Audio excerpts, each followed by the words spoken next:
No man will ever respect you, Dad mocked on my first day at the firm. 10 years later, his startup was about to go under. As I walked into the pitch room, I smiled and said, "Remember me, Dad. I'm the lead investor." He looked so small sitting at the other end of the table. The man who used to tower over every room he entered, whose voice could flatten me with a single comment, was now nervously adjusting his cufflinks, avoiding eye contact. I could see the recognition bloom in his face the moment I walked in, carrying the confidence he had once told me would never get me anywhere. He blinked like I was a ghost. But I wasn't. I was very much alive, very much real, and I was here to watch him squirm. 10 years ago, I had stood in a boardroom not unlike this one, clutching a leather folder too tightly, my heels too stiff, my voice too uncertain. He'd looked at me with something between pity and contempt. I remember every word. No man will ever respect you. You're emotional. You think this world will bend because you're smart and idealistic. It will eat you alive. That day, I learned that being underestimated by strangers stung, but being crushed by someone you love, that left a wound so deep, it became a map I followed for the next decade. Now here we were, his startup bleeding out, his co-founders absent, and his only hope for a lifeline sitting across from him, legs crossed, pen poised, calm as a glacier. I didn't need revenge. I didn't even want an apology. I wanted to be seen, clearly, fully, without condescension or dismissal. I wanted him to know exactly who I had become without him, and exactly how much it cost me to get here. It was the summer of 2015, and I had just landed an internship at Vanley Capital, the kind of boutique investment firm in Chicago where glass walls and cold brew machines disguised a culture that hadn't evolved much past 1985. Everyone there had the same haircut and handshake, the same empty smile and judgmental gaze. I wasn't exactly welcomed, but what made it worse was that my father worked there. Not as just some mid-level exec, he was one of the founding partners. I thought that meant something. I thought maybe, after all the years of silence and stone-faced parenting, this would be our bridge. We'd lost my mother the year before. Pancreatic cancer took her quickly, and my father took it quietly. Too quietly. While I cried in the shower and tried to hold our household together, he buried himself in quarterly reports and stock forecasts. It wasn't grief. It was a retreat. And once I started at Vanley, I realized he hadn't just retreated from Mom's death, he'd retreated from me, too. On my first day, he introduced me to the team with all the warmth of a voicemail. "This is my daughter, Nola," he said. "She's doing a temporary rotation here." That was it. No mention of my MBA, of graduating with honors, of anything I had accomplished on my own. Just temporary. Like I was a misplaced intern, not his blood. The weeks that followed were brutal.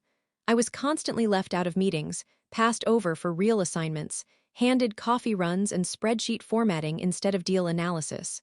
And the worst part? My father watched it all happen. He let it happen. Once, I tried to present an idea during a weekly review and was met with eye rolls and silence. My father cut in after a long pause and said, "Let's let the senior team speak now, Nola." Just like that, he silenced me. He humiliated me. And later that day, he dropped that infamous line in his office, just the two of us. "No man will ever respect you." He said it like a fact, like a curse, as if I should just accept it and step aside. I didn't argue. I didn't cry. I just left his office, and 2 weeks later I left the firm. I moved out of the Gold Coast apartment I shared with him and rented a tiny walk-up near Logan Square. I found work at a little-known firm run by a woman named Sarita who had built her empire from scratch. She saw something in me my father never did. She mentored me without belittling me, challenged me without tearing me down. Over the years, I stopped waiting for my father to call. I stopped hoping he'd say, "I was wrong." I built my own career, my own network, my own damn firm. Argent Bloom Capital was my baby, and I raised it with a kind of relentless devotion that came from always having something to prove. When the new Thrive pitch packet landed on my desk, I nearly didn't open it. I thought hoped it was a coincidence. But there it was in bold letters on the slide deck, founder and CEO, Charles Behringer. I laughed out loud. Not because it was funny, but because life is cruelly poetic. New Thrive was barely keeping its head above water. Their tech was outdated, their outreach weak, and their user base stagnant. They needed funding. Fast, their last hope. An investor with fresh capital. a growth vision, and the stomach to bet on a has-been executive chasing relevance. My team flagged the pitch as a likely pass, but I told them to schedule the meeting. They asked why. I just said, because I know the founder, I want to hear his pitch personally. The morning of the meeting, I dressed with intention. Nothing flashy, but undeniably authoritative. A slate gray suit, subtle jewelry, and red lipstick, not too bright but bold enough. The color my father once called unprofessional. When I stepped into the boardroom and saw him sitting there, the moment was cinematic. He looked up slowly. Recognition flickered across his face like a bad memory. "Nola," he said, voice barely above a whisper. "Mr. Barringer," I said evenly, sitting down across from him. "I'm the lead investor." There was a long silence. He blinked like he didn't believe me. I opened my folder, reviewing the executive summary with clinical precision. "I see your burn rate is unsustainable, and your CAC to LTV ratio is upside down," I said. "You're not retaining users, and your Series A terms were overly generous, which puts any new investor in a vulnerable position. Can you explain your plan to turn that around?" He stumbled over his words. I didn't interrupt. I just watched, let him sweat. "You built this?" he asked quietly after a few failed attempts at spin. "This firm," I nodded, "every piece of it." Another silence. Then he laughed dry empty. "Guess you proved me wrong." I raised an eyebrow. "Is that what you think this is about?" He didn't answer. I didn't press. Instead, I continued dismantling his proposal piece by piece. I asked about user behavior metrics, privacy protocols, accessibility features. He deflected, backpedaled, tried to lean on brand name and legacy relationships. I didn't flinch. And at one point, when he tried to interrupt my CTO mid-sentence, I said, "Please don't cut her off. She's answering the question I asked." That's when I saw it, the look of someone who realized the world had moved on without them. That his time was over, and mine had just begun. His hands trembled slightly as he adjusted the water bottle in front of him. The pitch meeting had only just begun, but the unraveling was already visible. He wasn't just unprepared, he was exposed. Every question I asked cut deeper, not because I intended to hurt him, but because he'd built New Thrive on outdated models, egotism, and assumptions that no longer applied to the world of business, or to me. "You've allocated 40% of your last round to marketing, but there's no campaign performance data here," I said. "Was that an oversight, or—" He cleared his throat. We've been focused on platform optimization. The data's coming in late." I didn't nod. I didn't give him any affirming gestures, any saving grace. I just made a note in the margin of my printed deck. In my peripheral vision, I could see him watching me, waiting for a crack in the armor. He didn't find one. I had built Argent Bloom brick by brick, yes, but I'd also built this version of myself. It wasn't armor. It was bone. Reinforced over 10 years of being dismissed, talked over, underestimated, and disrespected. I wasn't playing with confidence anymore. I was confident.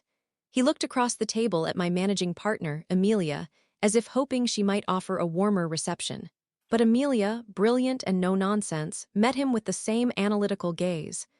"We've seen better metrics from pre-seed startups," she said, flipping a page. He flinched. And still, I remained silent, letting the numbers do the talking. Letting the silence between us grow thick enough for him to feel all the years of absence, criticism, and silence he had offered me in return for my striving. He tried a different tactic. "Listen, Nola, it's Miss Barringer," I said, calmly but firmly. "Let's keep this professional." He blinked like I'd slapped him, but I kept my voice level, my eyes locked on his. "Of course," he muttered, folding his hands. I allowed a pause then, long enough to make him squirm.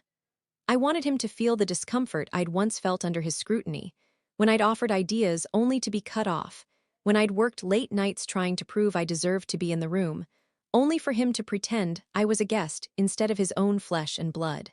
His co-founder, a man I didn't know, someone named Mark Danvers, finally spoke up, sensing the meeting was slipping.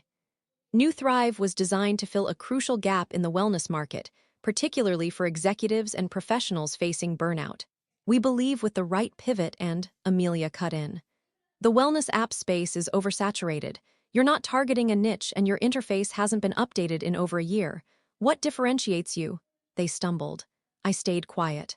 My silence had weight now, power, and I was using it with precision. After several more rounds of questions, we called a 5-minute break. The team filed out to stretch and reset, and I lingered behind, knowing he'd follow me into the hallway.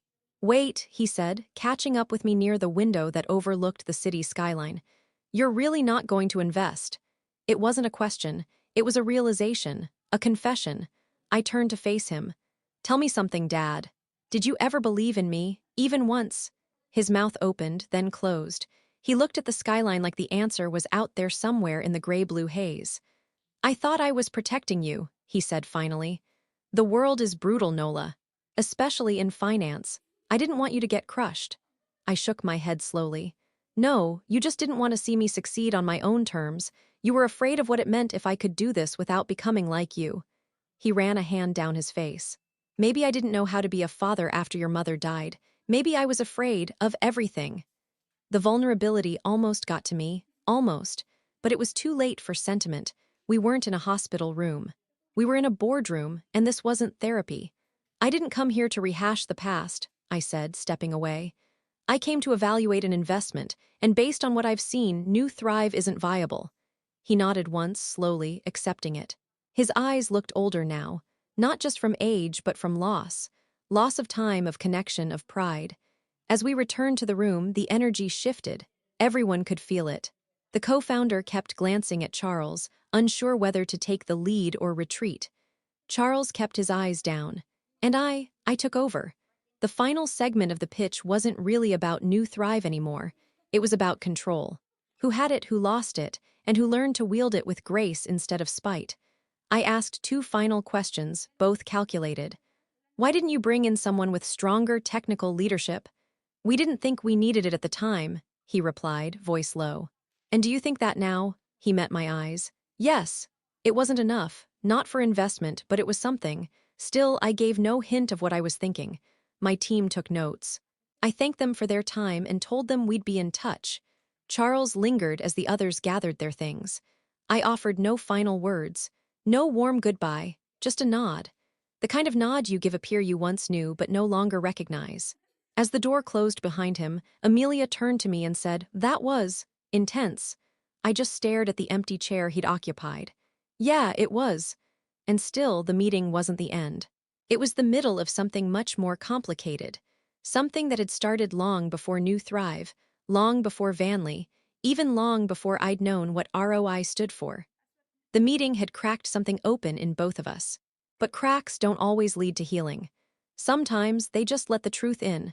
We didn't invest. That evening, I sent a carefully worded decline.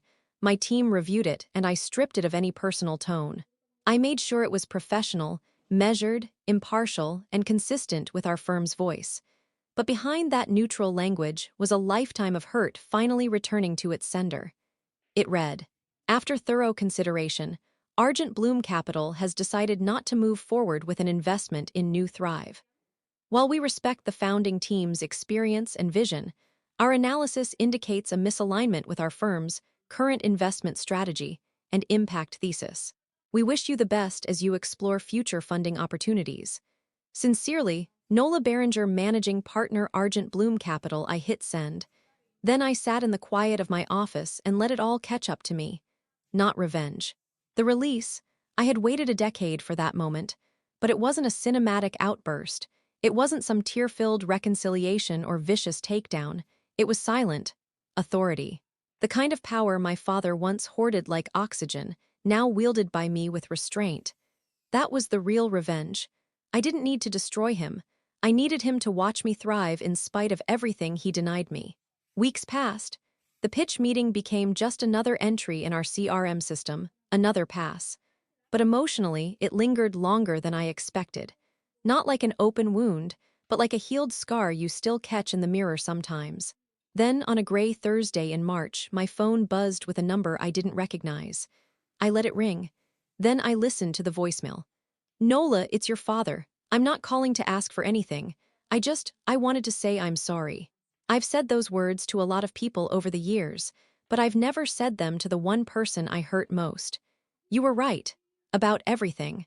I didn't believe in you because I didn't believe in myself. I wasn't strong enough to raise a daughter who didn't need me, but I'm proud of you.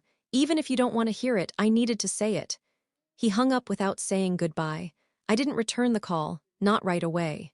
It wasn't that I was angry, I wasn't, not anymore. But healing doesn't need applause. Forgiveness doesn't require contact. Instead, I moved forward. I hired 2 more women to join our senior investment team. One was a young analyst from the South Side who reminded me of myself in every way: sharp, underestimated, passionate. The other was a brilliant tech strategist who had taken 2 years off to raise twins and was struggling to re-enter the workforce. "People think time away is a liability," she told me in the interview. I smiled. "Around here, we call it perspective." A few months later, I read that New Thrive had been acquired by a mid-tier health tech company. It wasn't a fire sale, but it wasn't a win either. Enough to recoup investor scraps. Not enough to resurrect a legacy. My father, apparently, stepped away quietly. I heard through back channels he was consulting at a small firm in Evanston, nothing high profile, just enough to keep him busy. I thought about reaching out. I even wrote an email once. I never sent it. Because the truth is, he wasn't the point anymore. He was the obstacle, the lesson, the fire I had to walk through.